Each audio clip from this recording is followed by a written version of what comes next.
Assalamualaikum warahmatullahi wabarakatuh. Alhamdulillah. Alhamdulillahi rabbil alamin.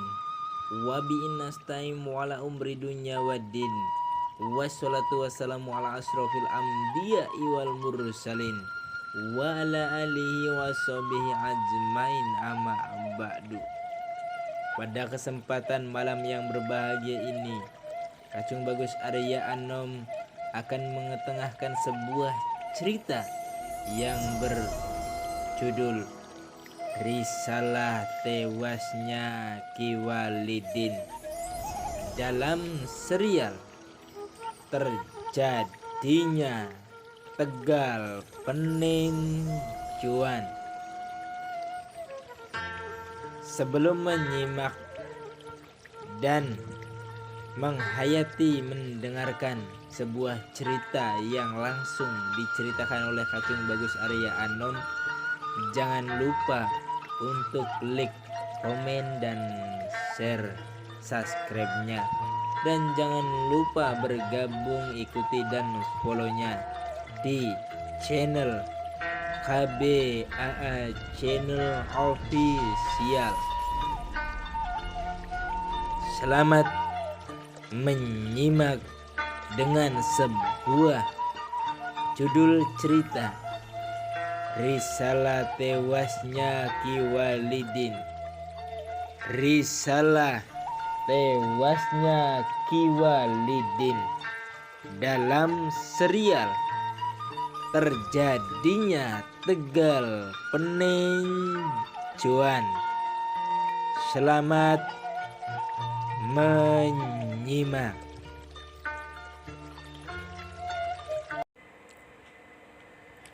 Dikisahkan sekitar abad 15-an Masehi, di kawasan timur hutan Sinang terdapat komunitas masyarakat yang sudah berbudaya. Komunitas ini bernama Pedukuhan Cempaka Mulia yang dipimpin oleh Ki Dusta, yang konon menurut narasumber berasal dari wilayah utara Cikedung dan menjadi pemuka agama Kesangyangan di pedukuhan tersebut, yang memiliki integrasi yang kuat terhadap keyakinan dan wilayahnya, seperti kisah Ki Ageng Pesarean di Kandang Haur. Beliau juga memiliki seorang putri yang bernama Nyai Dai Rengganis atanapi Nyi Diah Rengganis. Masyarakat pedukuhan ini berasal dari pendatang, baik sebagai pencari lahan, garap baru, pengolah hasil hutan, atau pengungsi atanapi pelarian dari daerah lain yang kemudian menetap di sana. Pedukuhan atanapi penduduk Dukuh Cempaka Mulia menganut agama Kesangyangan karena mengaruh dari wilayah Pasundan di selatannya, sedangkan bahasa dan aksennya adalah akulturasi bahasa Sunda dan Jawa yang memunculkan keunikan sendiri yang disebut bahasa Indramayu. Reang bukan bahasa Indramayu isun. Ki Dusta yang digambarkan sudah tua renta ini memiliki dua orang murid. Mereka adalah Ki Koang dan Ki Brangbang, yang konon digambarkan juga keduanya temperamental dan sangat menyukai minuman tuak, menari dan musik, tetapi sangat setia dengan gurunya. Perjalanan Pangeran Cakrabuana atau Walang Sungsang dari Pakungwati sampai juga di padukuhan ini.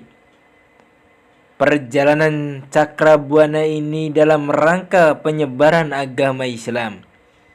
Mengetahui masyarakat Cempaka Mulia ini belum menganut agama Islam, Cakrabuana berupaya mengislamkan mereka dengan cara-cara halus.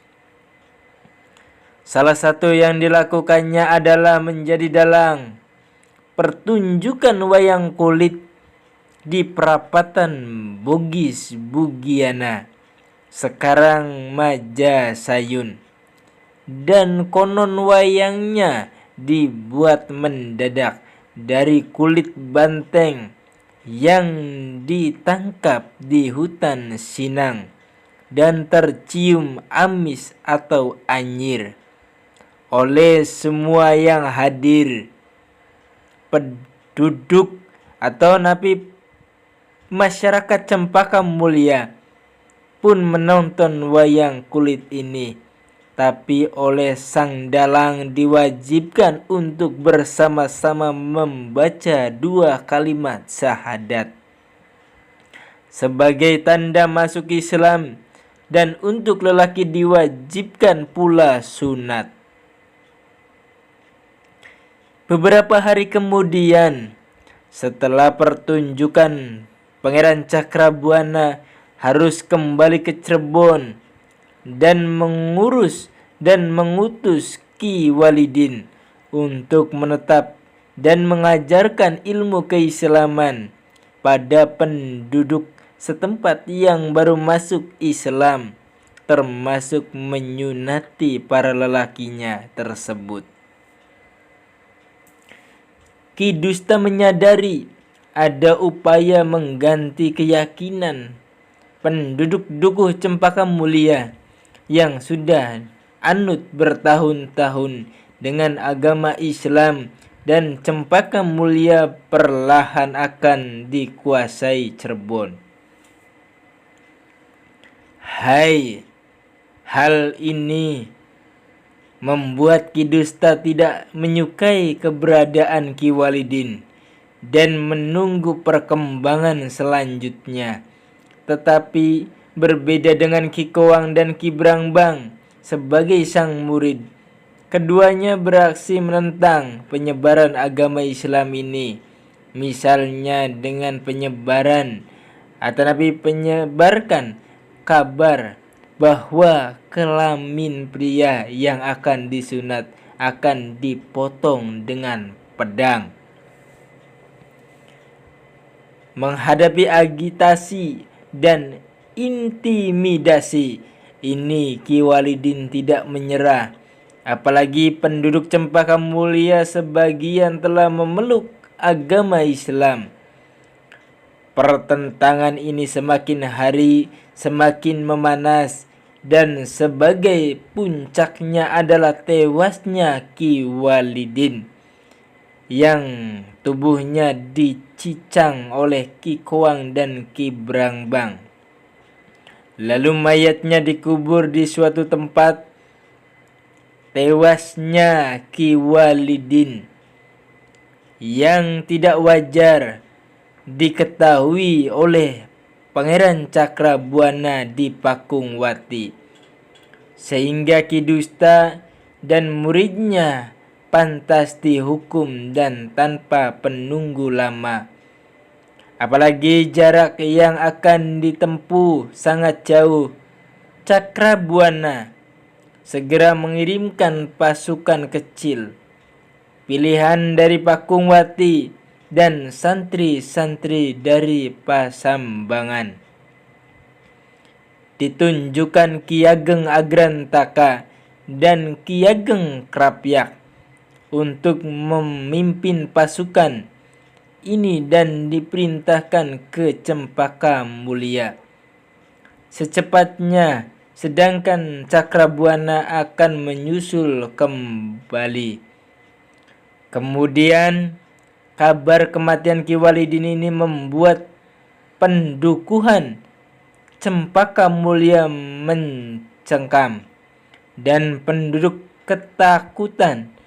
Penduduk yang sudah memeluk agama Islam segera mengungsi ke tempat aman. Setelah mengetahui muridnya adalah pembunuh Ki Walidin, Ki Dusta segera mengumpulkan orang-orang yang masih di bawah pengaruhnya untuk dipersiapkan menghadapi segala kemungkinan terutama dari Pakungwati. Dengan kemampuan dan keahlian perang, keadaannya terbentuklah pasukan kecil. Cempaka Mulia yang dipimpin Ki Dusta sendiri dan dibantu Ki Koang dan Ki Brangbang. Mereka menyiapkan segala sesuatunya di sebuah tanah lapang atau tegalan di sisi utara dan timur Dukuh Cempaka Mulia. Singkat waktu pasukan ini pun akhirnya bertemu dengan pasukan Pakungwati dan perang pun tidak bisa dihindari. Perlu diketahui, peperangan ini tak sebesar perang Raja Galuh atau perang Paregreg yang melibatkan ribuan prajurit dan banjir darah sampai mengalir, bahasa Dremayu ngerapyak.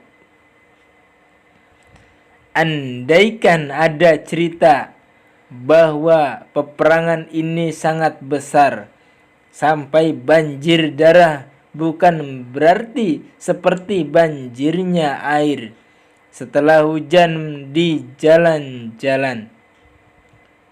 Peperangan ini tak tercatat dalam ensiklopedi Perpustakaan Kesultanan Cirebon atau catatan lain. Mungkin wilayah ini secara geografis sangat terpencil di tengah hutan saat ini, walaupun tidak tertutup kemungkinan ada faktor lain. Hingga kejadian ini tidak dicatat karena banyaknya korban yang tewas dan darah terceceran, maka tegalan tersebut berbau amis dan tanahnya pun berubah warna. Dalam peperangan ini pasukan Ki Dusta sebagian pihak yang kalah, tapi mereka tak mau tunduk, apalagi harus masuk Islam. Tegalan bekas peperangan ini masih ada sampai sekarang dan disebut Tegal Peninjauan. Karena saat peperangan terjadi, Pangeran Cakrabuana melihat atau meninjau dari kejauhan, terjadilah buyut peninjauan. Awal dari bau amisnya darah, korban peperangan ini dinamakan Desa Amis. Digunakan sebagai nama desa, jadi bukan amis dari kata bahasa Sunda yang artinya manis, yang kemudian bisa disalahartikan untuk hal-hal tertentu yang negatif. Setelah peperangan ini berakhir, Pedukuhan Cempaka Mulia kemudian ditinggalkan dan penduduk yang sudah menganut agama Islam pindah ke pedukuhan baru di sebelah barat Tegal Peninjauan yang sebelumnya menjadi tempat istirahat prajurit Pakungwati.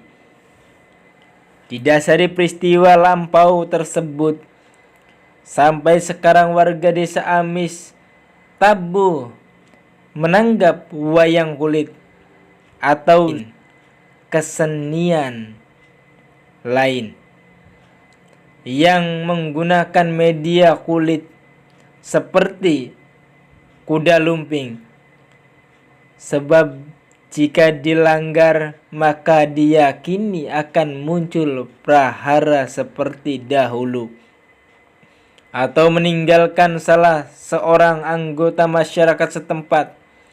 Dan jika ada adat-adat desa lain pun bukan wayang kulit yang dipertunjukkan seperti desa-desa sekitar, tetapi warga desa Amis menggunakan wayang golek cepak dari desa Gadingan Slieg Indramayu.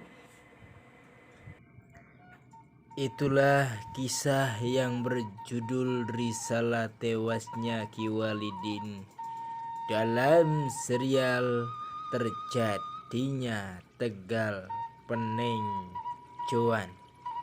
Terima kasih sudah menyimak dan mendengarkan sejarah yang saya ceritakan. Terima kasih atas perhatiannya. Wassalamualaikum warahmatullahi wabarakatuh.